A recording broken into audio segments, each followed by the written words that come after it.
In the 1980s, the small Caribbean island of St. Croix was plagued by a mysterious set of deaths, all involving large sums of cash, secrecy, and a voodoo man. The deaths have since been referred to as the St. Croix Voodoo Murders. Welcome back to Crime or Mystery, where we cover crimes, mysteries, and everything in between.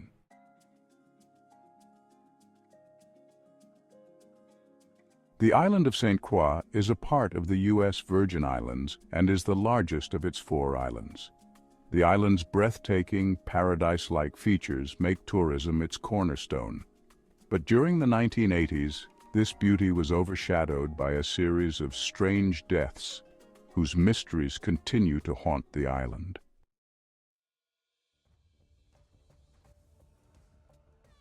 As the title suggests, there is a connection between voodoo and the deaths we are covering today. But before we get into the specifics of the cases, let's take a look at the mystical world of voodoo. Voodoo is a religion derived from African polytheism and ancestor worship, and is practiced chiefly in Haiti and parts of Louisiana, USA.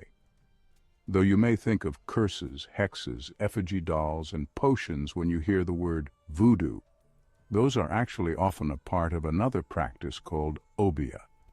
The practice of obia is the belief that one can use certain spirits or supernatural agents to work harm to the living, or to call them off from such mischief. Historically, the British generally used the term obia to describe all slave acts and practices that were considered supernatural or evil in nature, such as rituals and fetishes. Obia has been described as the magical art of resistance, and despite the constraints and violence of colonial rule, many obia practitioners assumed positions of power within their communities and were respected and revered by both their communities and European colonists who feared its power.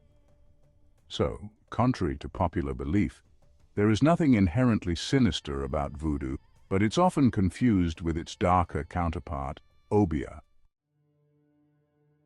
Now let's get into the details of the case.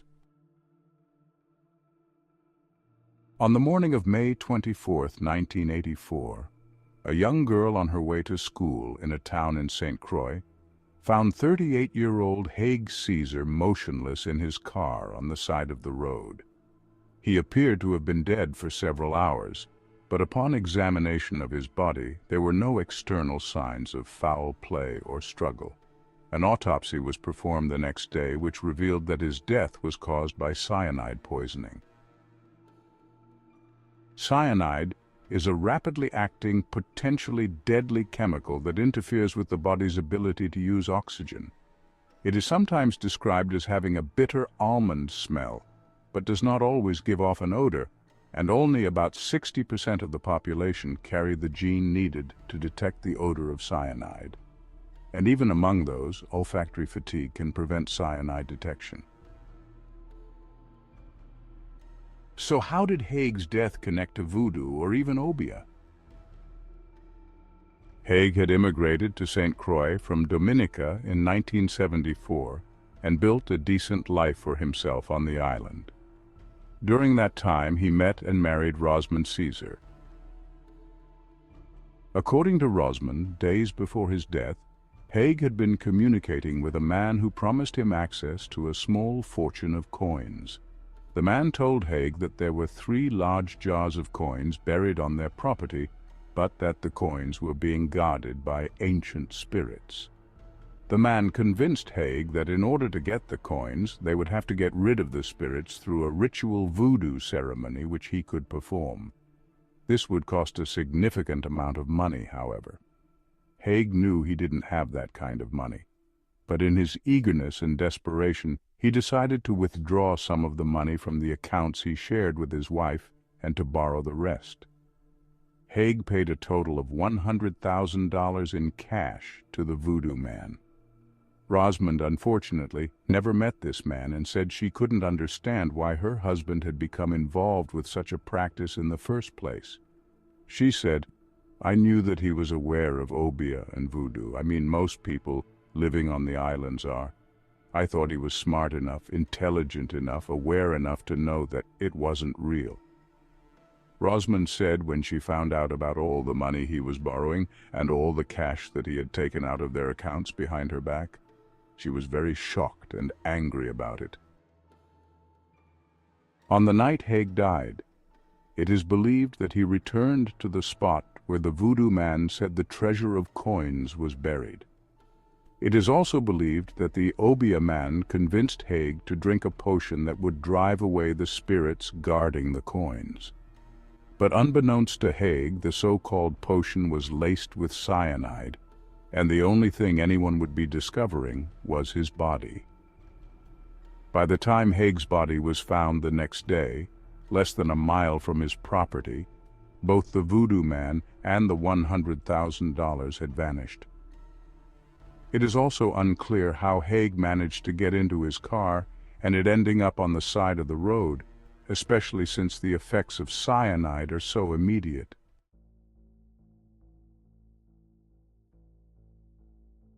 About 2 years later, in 1986, a St. Croix couple, Edsel and Carmen Torres, died under similar circumstances.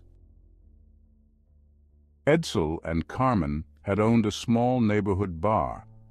It is said that shortly before their deaths, they had taken out a business expansion loan, but later converted the loan to cash amounting to $54,000.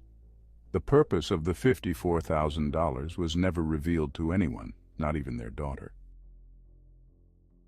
Sometime in the late evening of September 13, 1986, Edsel and Carmen left their home in their pickup truck. Their daughter recalled seeing her father slip a small bottle into his pocket before they left, but she didn't know what was inside of it. It was the last time she would see her parents alive. About 3 hours later, Carmen Torres was discovered, near death, somewhere near Gallows Bay. She was found drenched in seawater, but she was still alive. She unfortunately died on the way to the hospital, however. Edsel was soon found dead in his truck on a nearby beach with his clothes also soaked with seawater. It was later discovered through autopsies that they too had died of cyanide poisoning. It is particularly noteworthy that their $54,000 in cash was also nowhere to be found after their deaths.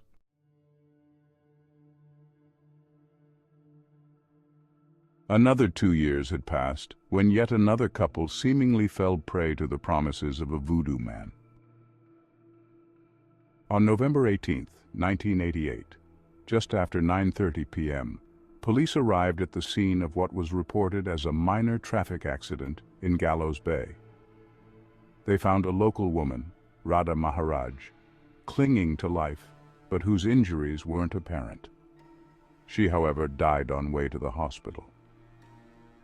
Less than 1 hour later, the body of a man was discovered on the side of the road nearby. The dead man was later identified as Krishnadath Maharaj, Radha's husband.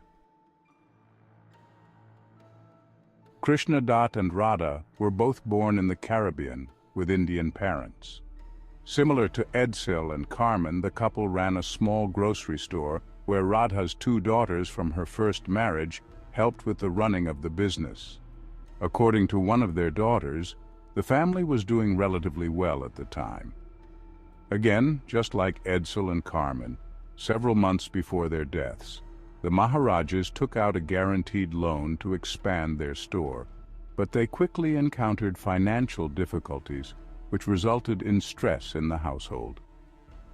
During this time, the Maharajas had also been receiving mysterious phone calls from a strange man, the details of which they kept private from their daughters. Then, 3 weeks before the Maharajas died, they brought home $25,000 in cash, which Radha had borrowed from her relatives. When one of Radha's daughters questioned her about it, she said it was money they had to pay to the gentleman. When they asked her why, she said, "Well, don't ask me any questions. By Monday you will know what it's all about." Sadly, they would never learn the truth, as Radha was dead by the Friday. At approximately 7:30 p.m. on Friday, November 18th, Radha left home and drove east. And 30 minutes later, Krishna Dath drove off in the opposite direction, presumably to meet the mysterious man. It was about 2 hours later that Radha was found dead in her car in Gallows Bay near the beach, about half a mile away from where Carmen was found 2 years earlier. Radha's daughter said, "For her to actually go out alone is something very strange, and even more strange that she did so at night, because she never did that." Interestingly, similar to the previous 2 victims, she was found with her dress soaked with seawater, and she was unconscious and near death. There were also no outward signs of struggle or foul play. 16 miles away, Krishna Dath was found lying by the side of a beachfront road. He was dressed only in a pair of shorts, which were also soaked with seawater. Once again, there were no signs of foul play.